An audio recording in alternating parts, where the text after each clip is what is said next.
ہمیں نہیں معلوم کہ اگلے سال ہماری زندگی میں یہ دن آتے بھی ہیں یا نہیں، ہم اس سے پہلے ہی نہ دنیا سے چلے جائیں. اس لیے بہت ضروری ہے کہ ان 10 دنوں کی پلاننگ کریں کہ ہم نے کیا کیا کرنا ہے. صرف وہ کام کافی نہیں جو ہم ہر روز نیکی کے کام کرتے رہتے ہیں، مثلا جو روٹین میں نوافل پڑھ رہے ہیں یا صدقہ خیرات کر رہے ہیں یا اور نہیں، مزید بھی کرنا ہے.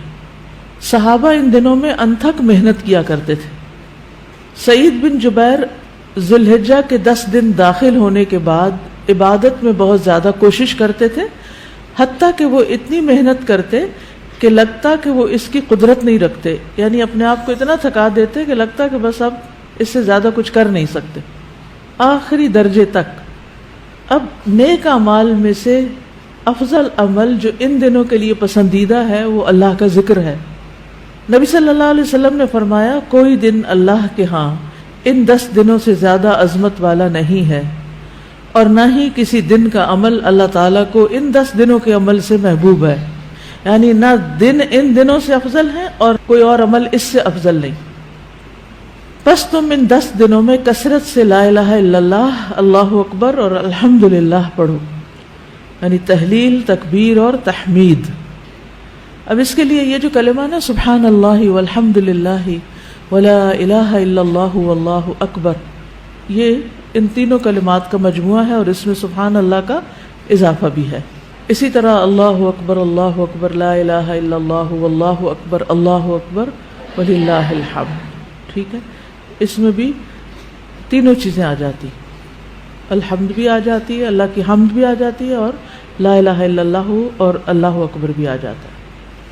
صحابہ کرام جو تھے ان میں سے ابن عمر اور ابو ہریرہ رضی اللہ عنہما ان 10 دنوں میں بازار کی طرف نکل جاتے اور دونوں تکبیرات پڑھتے، یعنی مل کے بھی پڑھتے. لوگ ان کی تکبیر سن کر تکبیر کہتے، یعنی یہ پڑھتے تو جو سنتا تو وہ بھی کہنا شروع کر دیتا. تو لوگ ان کی تکبیر سنتے کا کیا مطلب ہے کہ یہ تکبیرات اونچی آواز سے پڑھ رہے ہوتے. آپ دیکھیں گھروں میں اکثر لوگ گنگناتے رہتے ہیں یا کچھ، تو گھروں میں بھی تکبیرات اونچی آواز سے پڑھیے، چلتے پھرتے اونچی آواز سے پڑھیے تاکہ دوسروں کو یاد آ جائے. اونچی آواز سے پڑھنے کا مقصد اصل میں کیا ہے؟ یاد دہانی، کہ دوسرے لوگ بھی پڑھنا شروع کر دیں. پھر اسی طرح محمد بن علی جو تھے، ان صحیح بخاری میں آتا ہے کہ وہ نفل نمازوں کے بعد بھی تکبیر کہتے تھے. یعنی نفل نماز پڑھ کے، جیسے تہجد کے پڑھے یا چاشت اشراق کے پڑھے یا پھر اس کے علاوہ، تو وہ نفل پڑھ کے بھی تکبیر پڑھتے تھے. اسی طرح عورتیں بھی تکبیرات پڑھتی تھی. ابن عمر منا کے ان دنوں میں نمازوں کے بعد بستر پر، راستے میں اور دن کے تمام ہی حصوں میں تکبیر کہتے، یعنی وہ ہر موقع پہ کہتے. انہوں نے صرف نفل کے لیے خاص نہیں کیا تھا، یہ صرف بازار کے لیے ہی نہیں بلکہ بستر پہ بھی کہتے اور راستے میں بھی اور خیمے میں بھی اور ہر جگہ. اور ان میں سے کوئی بھی آپ الفاظ پڑھ سکتے ہیں، اللہ اکبر لا الہ الا اللہ واللہ اکبر وللہ الحمد، اور اللہ اکبر وللہ الحمد، اللہ اکبر. اسی طرح اللہ اکبر کبیرہ، اللہ اکبر و اجل، اللہ اکبر وللہ الحمد. پھر اللہ اکبر کبیرہ، تو اللہ اکبر کبیرہ والحمد للہ کثیرہ وسبحان اللہ بکرۃ واصیلا بھی آپ پڑھ سکتے ہیں. ٹھیک ہے، آخر میں اللہم اغفر لی بھی کہہ سکتے ہیں. دوسرا اہم کام جو ان دنوں میں کرنے کا ہے وہ 9 ذی الحجہ کا روزہ ہے. اس روزے کی خاص فضیلت ہے جس سے انسان کے گناہ معاف ہوتے ہیں، اور یہ دن 1 سال گزرے ہوئے اور 1 سال آنے والے گناہوں کا کفارہ بنتا ہے. لیکن اس کے علاوہ بھی آپ باقی دنوں میں روزے رکھ سکتے ہیں. خاص طور پر جن کے رمضان کے روزے رہتے ہوں وہ ان دنوں میں قضا کر لیں.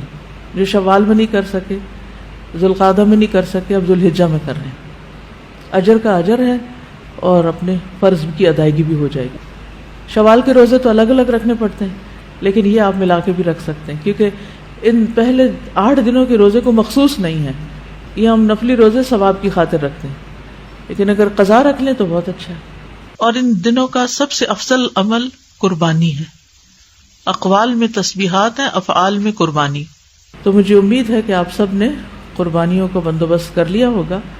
اگر ہر شخص الگ الگ نہیں کر سکتا، تو مل کے بھی اکٹھے ہو کے بھی قربانی کر سکتے، کیونکہ جان کا صدقہ تو کبھی بھی کیا جا سکتا ہے. تو عام دنوں میں کرنے کے بجائے ان دنوں میں انسان کر لے، ان دنوں میں پیسے جمع کرا لے. خاص طور پر غریبوں تک جو پہنچایا جاتا ہے گوشت، اس میں انسان اپنا حصہ ڈال لے. ایک طرف کیا کرنا ہے، تسبیحات کی کثرت، اور دوسری طرف کیا چھوڑنا ہے، غیبت، چگلی، طانا، فضول میں لغو باتیں، ہنسی مذاق. اپنے شر سے دوسروں کو محفوظ رکھنا، اپنی زبان سے دوسروں کو اذیت نہیں دینا، بدگمانی، تجسس، ٹوہ نہیں لگانا، آر نہیں دلانا، نفرت و بغض نہیں کرنا، ظلم نہ کرنا ہے نہ ہونے دینا ہے، کسی کو بے عزت نہیں کرنا، آر دلانا اور تانا دینے والی عادتوں کو چھوڑنا ہے. ٹانٹنگ، وہ جو عادتیں ہوتی ہیں نا، ان کو بھی چھوڑنا ہے. غصہ نافذ کرنے کی طاقت رکھنے کے باوجود اس کو چھوڑ دینا ہے.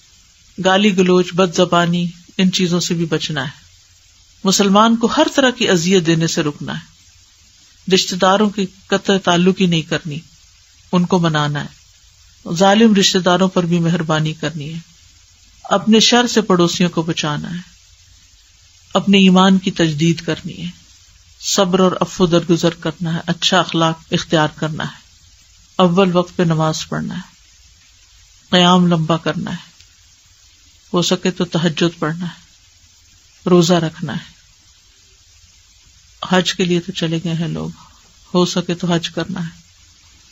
مالی صدقات میں اپنے اہل و عیال کی ضروریات پوری کرنا. ناراض رشتہ دار کو تحفہ دینا. اپنے بہن بھائیوں کی یا اپنے دوستوں کی ضروریات پوری کرنا. پانی پلانا. ایسا صدقہ جو خود کو محتاج نہ کرے کسی کا. ناراض لوگوں کو آپس میں صلح کرانا. کسی کو خوش کرنا، کسی کی پریشانی دور کرنا. پھر اپنے نفس اور خواہش سے جہاد کرنا. لوگوں کو اپنی برائی سے محفوظ رکھنا. اور صدقے خیرات میں کھانے پینے اور دیگر چیزوں کے علاوہ اچھی کتابیں، اچھے پیمفلیٹس اور خصوصاً اس ٹاپک کی اویئرنیس لوگوں میں کریٹ کرنا ہے. قرآن کی تلاوت میں عام روٹین سے زیادہ پڑھنا، اس کو انکریز کرنا ہے. اللہ سبحانہ و تعالی ہمیں عمل کی توفیق عطا فرمائے.